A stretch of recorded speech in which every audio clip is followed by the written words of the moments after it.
Bonjour à tous et bienvenue. Aujourd'hui, nous explorerons un aspect captivant du médicament Ozempic, son impact sur la gestion du poids. Si vous vous êtes demandé comment Ozempic contribue à la perte de poids, restez avec nous, car nous allons tout vous expliquer. Ozempic appartient donc à la classe des agonistes des récepteurs GLP-1, glucagon-like peptide 1, tout comme le Wegovy. GLP-1 signifie peptide analogue au glucagon-1, une hormone produite naturellement dans l'intestin, qui joue un rôle crucial dans la régulation de la glycémie et de l'appétit. Les agonistes de GLP-1 sont une classe de médicaments conçus pour imiter l'action de cette hormone. Alors, comment cela fonctionne? Lorsque nous mangeons, notre corps produit naturellement ces hormones GLP-1 au niveau des intestins. Celle-ci donne un signal au cerveau de déclencher une sensation de satiété, donc de rassasiement, réduisant l'appétit et ralentissant la vidange gastrique. Eh bien, Ozempic ou semaglutide active directement les récepteurs GLP-1, imitant ainsi l'action de cette hormone. En quelque sorte, cette molécule donne à votre corps un petit coup de pouce de rassasiement, même si on n'a pas assez mangé, ce qui entraîne une réduction de l'appétit, de l'apport alimentaire et entraîne donc par conséquent une perte de poids. Et ce n'est pas tout.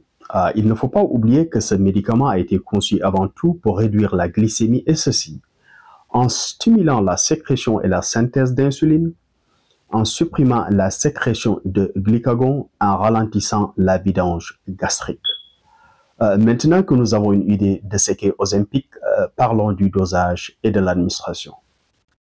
Ozempic est disponible en 3 stylos qui fonctionnent comme des seringues auto-injectables. Le premier stylo peut délivrer des doses de 0,25 et de 0,5 mg. Le deuxième, une dose de 1 mg. Le troisième, une dose de 2 mg.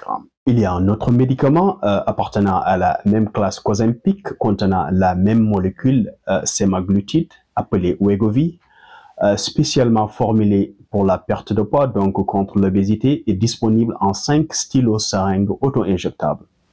Un stylo qui délivre une dose de 0,25 mg par semaine, un de 0,5 mg, un de 1,7 mg, un de 1 mg et un de 2,4 mg.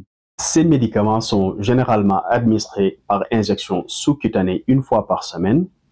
La dose initiale, souvent faible, est de 0,25 mg par semaine pendant 4 semaines pour permettre au corps de s'habituer aux médicaments et de minimiser les effets secondaires. Puis la dose est progressivement augmentée, en général toutes les 4 semaines selon les besoins du patient, jusqu'à la dose optimale désirée. En tant que pharmacien pratiquant aux États-Unis depuis presque 2 décennies, je n'ai jamais vu de médicament susciter autant d'intérêt que ces agonistes des récepteurs GLP-1. Et leur efficacité contre l'obésité est jusqu'ici inégalée. Cependant, il est essentiel de se rappeler que ces médicaments ne sont pas sans effet secondaire, ce ne sont pas des médicaments miracles, et les résultats individuels peuvent varier. Ces médicaments doivent être toujours utilisés sous la supervision d'un professionnel de santé. Dans nos prochaines éditions, nous aborderons en profondeur les effets secondaires de ces médicaments et explorerons d'autres médicaments du même genre tels que Trulicity, Mounjaro et le nouveau venu de tous, Zepbound, qui montre beaucoup de promesses selon les études. Merci de nous avoir rejoints aujourd'hui. Si vous avez trouvé ce contenu instructif, veuillez le partager s'il vous plaît. Merci et à bientôt.